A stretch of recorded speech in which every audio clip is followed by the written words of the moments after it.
우리가 율법은 신령한 줄 알거니와 나는 육신에 속하여 죄 아래 팔렸도다. 내가 행하는 것을 내가 알지 못하노니 곧 내가 원하는 것은 행하지 아니하고 도리어 미워하는 것을 행함이라. 만일 내가 원하지 아니하는 그것을 행하면 내가 이로써 율법이 선한 것을 시인하노니 이제는 그것을 행하는 자가 내가 아니요 내 속에 거하는 죄니라. 내 속 곧 내 육신에 선한 것이 거하지 아니하는 줄을 아노니 원함은 내게 있으나 선을 행하는 것은 없노라. 내가 원하는 바 선은 행하지 아니하고 도리어 원하지 아니하는 바 악을 행하는도다. 만일 내가 원하지 아니하는 그것을 하면 이를 행하는 자는 내가 아니요 내 속에 거하는 죄니라. 그러므로 내가 한 법을 깨달았노니 곧 선을 행하기 원하는 나에게 악이 함께 있는 것이로다. 내 속 사람으로는 하나님의 법을 즐거워하되 내 지체 속에서 한 다른 법이 내 마음의 법과 싸워 내 지체 속에는 죄의 법으로 나를 사로잡는 것을 보는도다. 오호라, 나는 곤고한 사람이로다. 이 사망의 몸에서 누가 나를 건져내랴. 우리 주 예수 그리스도로 말미암아 하나님께 감사하리로다. 그런즉 내 자신이 마음으로는 하나님의 법을, 육신으로는 죄의 법을 섬기노라. 여러분 반갑습니다. 오늘도 큐티로 여는 기막힌 하루입니다. 본문 말씀은 로마서 7장 14절부터 25절의 말씀입니다. 아주 유명한 고전 소설 가운데 이 지킬 박사와 하이드시라는 이 소설이 있습니다. 이 소설에 등장하는 주인공인 지킬 박사는 사람들로부터 매우 존경과 사랑을 받는 소위 말하는 사회 지도층의 그 인물이었습니다.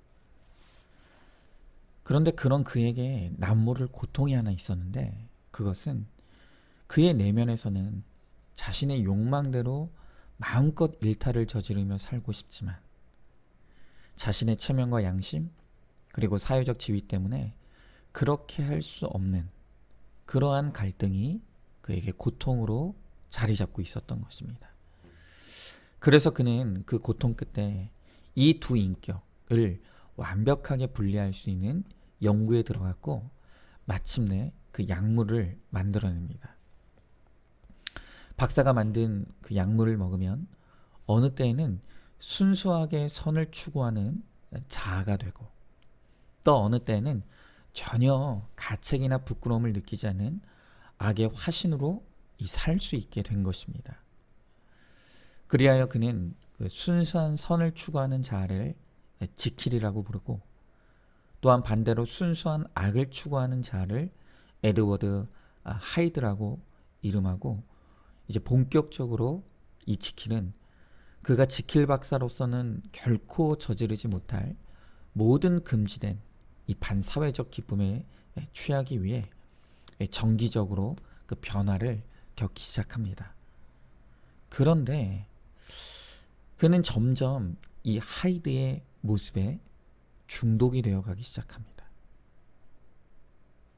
그리고 나중에는 약물 없이도 이 하이드로 변하는 자신의 모습을 보기 시작한 것입니다. 그리고 마침내 살인을 저지르게 된 그는 내가 영원히 하이드로 남게 될 운명에 처하자 결국 자살을 선택하게 되는 것입니다. 이 소설에서 주인공은 선과 악의 이중적인 자아의 갈등을 겪는 인물로 등장을 합니다. 겉으로 사람들에게 보여주는 그의 이미지는 매우 지적이고 예의 바른 그 모든 사람이 호감을 가질 만한 좋은 사람이었습니다. 그러나 사실 그가 진짜 원했던 자아는 선을 추구하는 자아가 아닌 자신의 악한 욕망을 추구하는 매우 위선적이고 가식적인 그런 사람이었던 것입니다.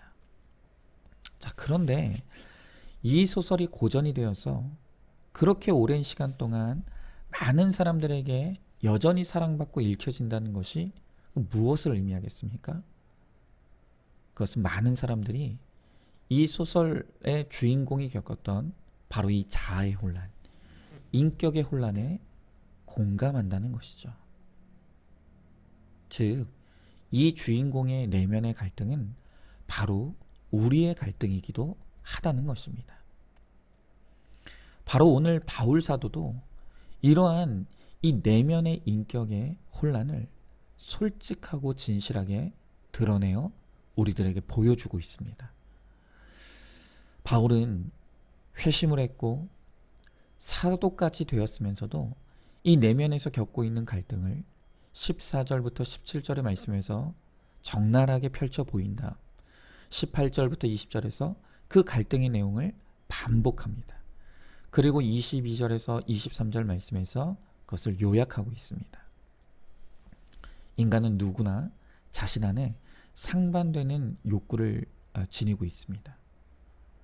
어떤 의미에서 우리에게는 한두 가지가 아닌 여러 가지 이 다중인격과 다중자아가 우리 안에 있다는 것입니다.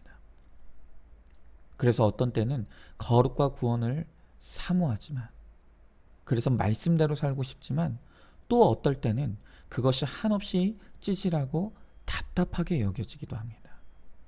또한 우리는 구속사가 옳다는 것을 알지만 기복을 사모하는, 또 기복을 쫓아가고 싶은 이 이중적인 마음이 우리 안에 싸우고 있다는 것입니다. 이런 모순된 자아를 보면서 우리 모두는 이 중대한 질문에 직면할 수밖에 없습니다.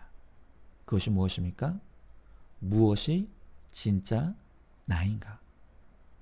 그리고 내가 가장 원하는 나는 누구인가? 이것이 바로 내 안에 너무나 많은 나를 겪고 있는 우리가 직면해야 되는 중요한 물음이라는 것입니다. 무엇이 진짜 나이고 내가 가장 원하는 것은 무엇인가? 바울은 그리스도인으로서 거듭난 후에도 이러한 자아의 혼란과 충돌이 계속될 수밖에 없다는 것을 결코 부인하지 않습니다. 그러나 진실로 성령으로 거듭난 그리스도인이라면 이제는 확실한 정체성을 가지게 된다는 것입니다. 바울은 오늘 말씀을 통해서 여전히 죄에 끌려가는 또 다른 이 죄된 자아가 내 안에 살아있지만, 그럼에도 이제 자신은 하나님의 법을 영적인 것으로 볼 수 있다고 14절에 고백합니다. 또한 15절과 18절 말씀에서 자신은 그 율법을 지키길 원하고, 또 16절에서는 이 율법이 좋은 것이라는 것을 인정하게 되었다는 것입니다. 그리고 무엇보다 22절, 23절 말씀에서 바울은 하나님의 법이야말로 내가 가장 즐거워하는 내 마음의 법이라고 고백하는 것입니다. 우리가 그리스도인이 되면 이제 우리는 정체성의 변화를 겪게 됩니다. 참된 그리스도인은 진실되게 하나님을 구하고 그분의 법과 거룩함을 사모합니다. 아직도 내 안에 강력한 죄가 존재하지만 그것이 더는 나의 인격과 인생을 완전히 장악하지는 못하게 되는 것입니다. 아직도 내 속의 죄가 하나님께 불순종하게 하지만 이제 죄 짓는 것은 더 이상 내가 원하는 것은 아니라는 것입니다. 그리고 우리가 죄에 졌을 때조차도 그리스도인은 내가 하나님을 사랑하고 하나님의 법을 사모한다는 것을 마음의 깊은 곳으로부터 진실하게 고백하게 된다는 것입니다. 제가 서두에 언급했던 이치킬 박사는 겉으로는 완벽한 선함을 추구하는 것처럼 보였어요. 그러나 사실 마음껏 죄짓는 악의 화신이 되는 것이 그가 진정으로 원했던 것이라는 것입니다. 이런 그의 궁극적인 원함을 보건대 그는 틀림없이 거듭난 그리스도인이 아니었다는 것이죠. 그러나 반대로 우리는 여전히 허물이 많고 죄에 대해 실수와 실패를 많이 겪습니다. 그러나 우리가 진정으로 원하는 것은 하나님의 거룩함입니다. 바로 그것이 내가 그리스도인이라는 증거이고 우리의 정체성입니다. 바울은 이렇게 그리스도인이면서도 하나님의 법과 죄의 법 사이에서 혼란과 실패를 겪고 있는 우리를 깊이 공감해 주고 있습니다. 그리고 오늘 말씀을 통해 우리들에게 놀라운 위로를 주고 있습니다. 그가 오늘 본문을 통해서 우리들에게 준 위로의 내용이 무엇입니까? 첫째로는 죄를 더 이상 짓지 않을 정도로 성숙한 그리스도인은 이 땅에 존재하지 않는다는 것입니다. 이렇게 말하고 있는 사람이 다름 아닌 사도 바울이라는 것이 우리에게 얼마나 위로가 되는지 모르겠습니다. 오히려 반대로 나 자신을 상당히 괜찮은 그리스도인이라고 느낀다면 그것이야말로 나도 속고 남도 속이는 삶이라는 것입니다.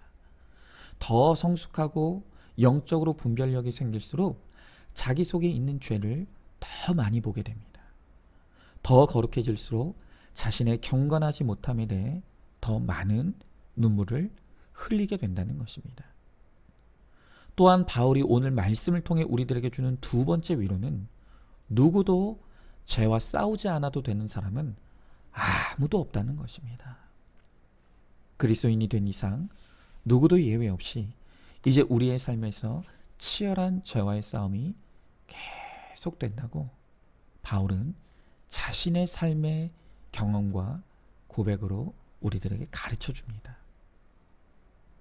결론적으로 바울 자신도 죄에 대해 끊임없이 실패하는 자기 자신을 보며 오호라 나는 곤고한 사람이로다. 이 사망의 몸에서 누가 나를 건져내랴. 오늘 그도 절망의 비명을 지르고 있습니다. 그러나 역설적이게도 이렇게 우리가 마음의 비참함에 대해 이 진정으로 부르짖을 때만이 우리가 진정으로 예수 그리스도의 십자가의 은혜를 바라보게 된다는 것이죠. 그리고 마침내 누가 이 사망의 몸에서 나를 구해줄 수 있을까? 그것을 끊임없이 물을 때 우리 주 예수 그리스도로 말미암아 하나님께 감사하리로다. 오직 주님 안에 완전한 구원과 소망이 있음을 깨닫고 그것을 누리게 된다는 것입니다. 우리가 이 7장의 바울의 고백을 통해 깨닫게 되는 것은 거룩으로 나아가 참된 변화를 이루기 위해서는 우리 자신의 노력으로는 절대로 안 된다는 것입니다. 이 절망함과 비참함을 가지고 예수 그리스도의 십자가의 은혜로 나아가 그 십자가의 은혜를 붙들고 의지할 때 바로 그때부터 내 힘이 아닌 하나님의 은혜로 말미암아 죄를 뛰어넘고 극복하게 되어지는, 그리고 그 은혜의 풍성함을 누리게 되는 새로운 차원의 삶이 열린다는 것입니다. 이것을 이제 시작되는 로마서 후반부에서 바울은 계속 다루게 됩니다. 우리는 공고합니다. 그러나 하나님은 공고하지 않으십니다. 하나님은 아들을 통해 우리를 구원하셨고 우리가 당신을 영원히 즐거워할 수 있도록 성령을 통해 날마다 우리를 새롭게 하십니다. 그러므로 우리 주 예수 그리스도로 말미암아 하나님께 감사하시기 바랍니다.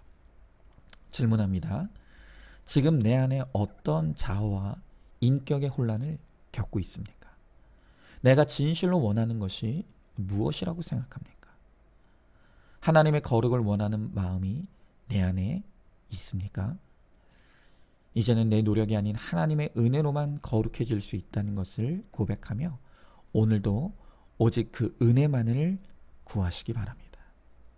마지막으로 오늘 우리 함께 찬양 듣기를 원합니다.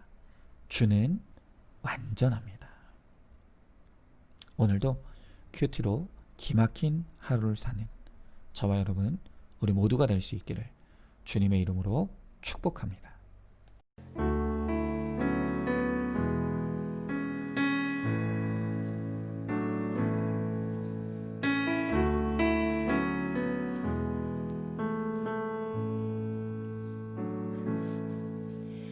주여 우린 연약합니다. 우린 오늘을 힘겨워합니다.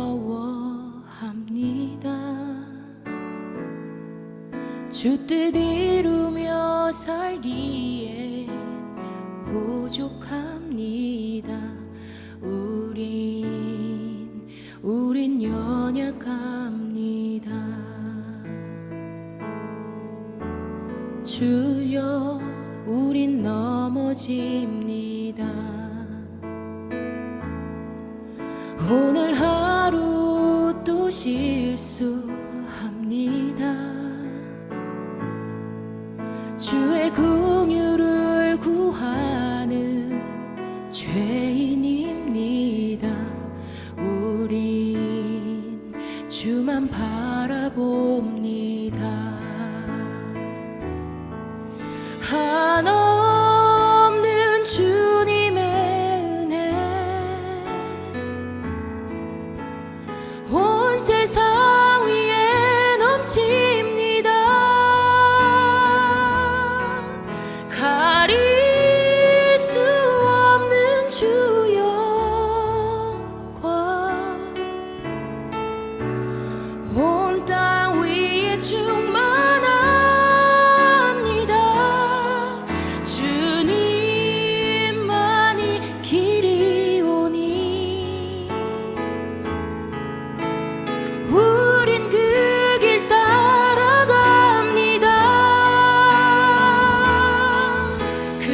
그날에 우리를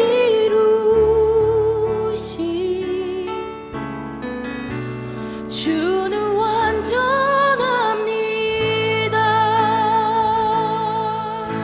함께 고백합시다.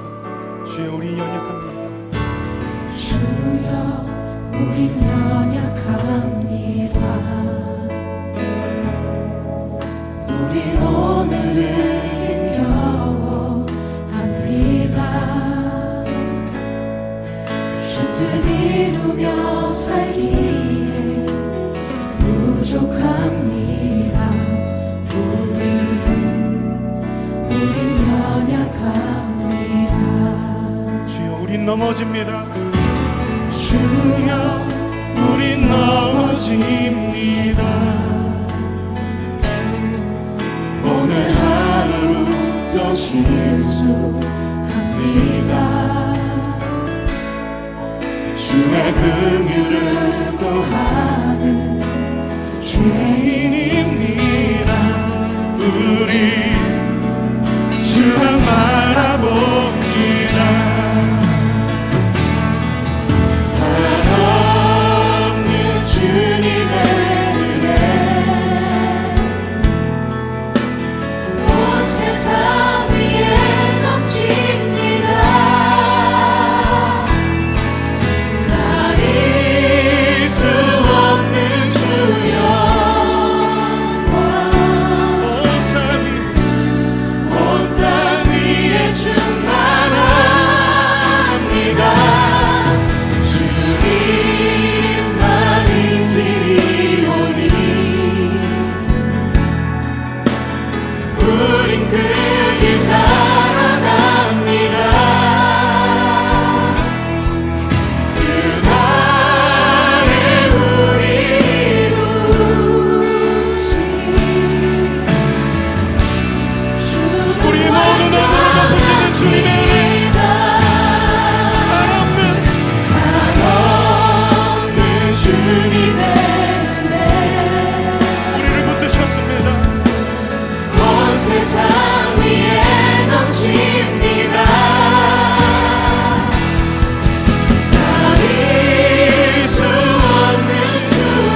주는 완전합니다.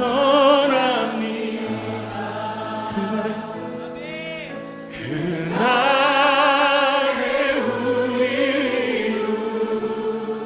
이루시 주는 완전합니다.